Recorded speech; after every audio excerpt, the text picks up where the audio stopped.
Things just took a major turn as a new report reveals a new Lakers center target after what has been, to say the least, a very chaotic start to the NBA free agency period for Los Angeles. And I guess the rest of the NBA too, as it has been a wild start to this offseason. We're going to break it down, what this report is, who the Lakers are targeting now, and the implications that day one of free agency will have on the Lakers the rest of the way. And welcome to Lakers Digest. My name is Hunter Pitcoff, and we cover everything surrounding your Los Angeles Lakers. This is one of the busiest times of the year on our channel as the Los Angeles Lakers are trying to build a team around Luka Doncic. If you want to be a part of all that, guys, highly recommend hitting that subscribe button, because 72.5% of you guys watching our videos, already watching, are not subscribed. If you are one of those people, hit that subscribe button, because I promise you guys, this is where you're going to get every single nook and cranny, every single little detail, report,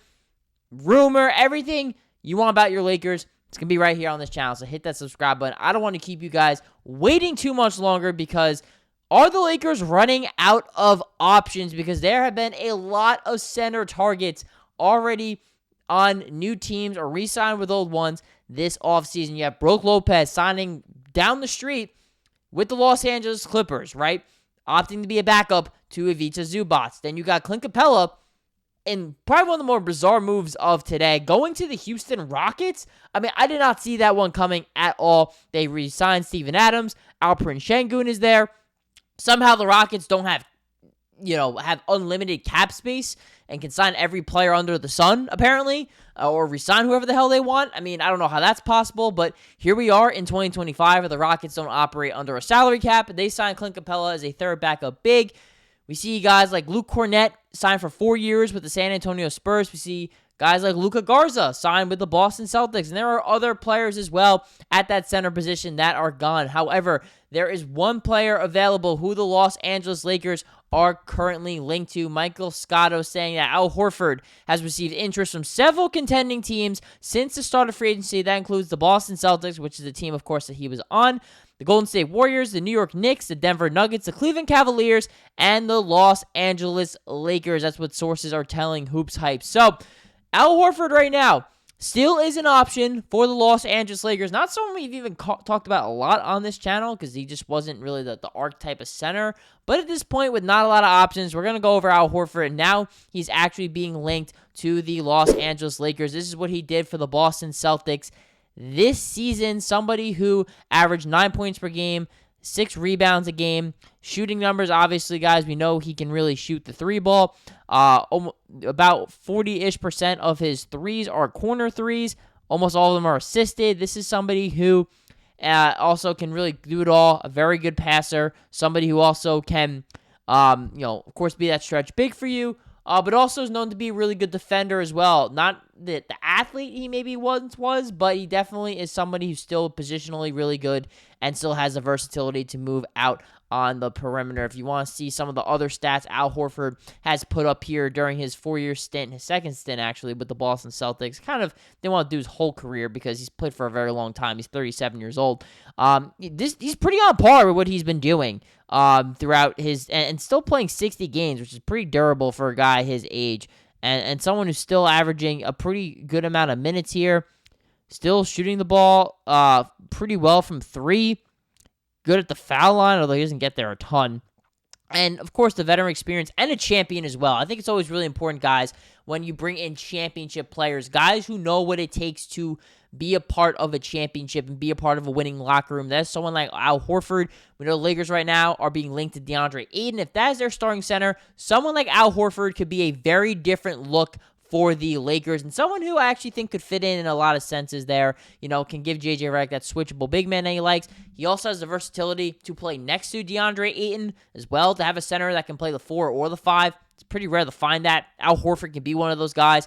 And some of the defensive lapses DeAndre Ayton has, Al Horford, not much of a rim protector anymore, but he's still a pretty stout defender that can give you a little bit of everything as a do-it-all big. So I'm not opposed to the move of getting Al Horford. Again, a lot of teams are interested in him. Again, I'll show that report one more time for you guys. The Warriors, the Cavs, the Nuggets, the Knicks, the Celtics could very well bring him back as well. I don't know if the Lakers are the favorite, but this is definitely someone to keep an eye out for, as I think in my opinion, do believe that the Lakers need to get more than one center this upcoming offseason. That's going to bring us here to our next point. We're going to look ahead here because the Los Angeles Lakers, a lot of crazy stuff's been coming out about them recently. Even Dave McMenamin, who covers the Lakers for ESPN, saying here, the Lakers are exercising discipline in negotiations with free agent forward Dorian Finney-Smith. He ended up signing with the Rockets as they were looking to save cap space for 2027. That's 2 years from now, guys, when they hope to add a max salary free agent. So that is a lot to unpack because that also means, one, they might be assuming LeBron is still there. It also might assume that they have their eyes set on two free. I almost had to double take that twice because I was like, 2027? They're looking 2 years down the road? It's not even, I can understand next year, 2 years. Dave McMenamin, I trust him. I'm sure he's getting this from sources he relies on, but that is very puzzling and very confusing here as someone observing this team, that is possibly the Los Angeles Lakers mindset, is to kick the can down the road 2 years from now, because I guess it has been an interesting offseason here for the Lakers and what has been transpiring here. Jake LaRavia, I called out on this channel, guys. I literally said on this channel, look out for Jake LaRavia being a free agent target for the Lakers. He ends up being the pivot option for Dorian Finney-Smith's 2 years, $12 million deal with the Lakers. Had a strong finish to the season with the Kings. Then Dorian Finney-Smith, guys, 4 years, $53 million. That's what he signs with the Houston Rockets. Luka, one of his closest friends since he entered the league. Someone the Lakers traded three second-round picks, Maxwell Lewis and D'Angelo Russell for. He's out, so that's kind of an L, in my opinion, for the Lakers, losing out on Dorian Finney-Smith and not getting anything back in return for him. He ends up going. Apparently, the rumors were that he was mad. Rob Pelinka was allegedly making rumors about him, saying to other teams that his ankle was absolutely cooked. And then, therefore, I think he might have said, it might have actually been knee, but his ankle actually did have some ankle injuries with the Lakers. I actually don't mind this one, though, because in my opinion, guys, this is somebody who, in my opinion, I don't know if 4 years is worth for Dorian Finney-Smith. I would have liked to have seen 3.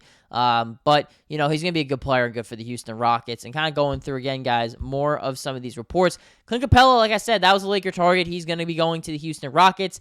The Lakers could potentially benefited perhaps from a sign trade with Dorian Finney-Smith. Instead, it comes from the Atlanta Hawks here, who Clint Capella was with. They're saying a 2031 second-round pick swap plus cash to Atlanta. And with that being said, you see that actually kind of does hurt the Lakers a little bit here because, actually I'm going to that a little bit later, but that does hurt the Lakers because they ultimately could have perhaps gotten some assets back from Houston for Dorian Finney-Smith. They don't. So now I think the Rockets are in the clear, getting that money from Atlanta and sending away that pick, that they don't need the Lakers' money anymore to help facilitate that trade. So that's, again, another L. And still somehow, I don't know how Houston is making all these moves, but they are. And again, guys, one more target to look out for. Not a big man, but it could be D'Anthony Melton here. That's someone the Lakers are showing interest in, according to Mark Stein. And Jake Fisher, in the event Finney-Smith leaves. He did leave. He's gone. And so now Dorian Finney-Smith is a Rocket. And perhaps D'Anthony Melton, someone who played his ball at USC, coming off an ACL injury with the Golden State Warriors. I think that could be a pretty good option. Also getting here, guys, as well. Just coming off here, somebody else who has always been linked to Lakers, Gary Trent Jr. He is going to be re-signing with the Milwaukee Bucks on a 2-year, $7.5 million deal. Yet another player that the Lakers did not land. I don't think that's going to destroy everything, but that's also another player, guys, that is off the market for the Lakers. So if you want to keep up with everything surrounding your Lakers, guys, because look, this is not day one of free agency. There are still multiple days left. Lakers still need to make moves. They are going to make moves. If you want to keep up with all that, hit that subscribe button here. Again, 72.5% of you guys watching our content are not subscribed. Things did, in fact, take a major turn today as Al Horford has now become a target for the Lakers due to the center market getting thinner by the second. So if you want to keep up with everything surrounding the Los Angeles Lakers, hit that subscribe button here on Lakers Digest.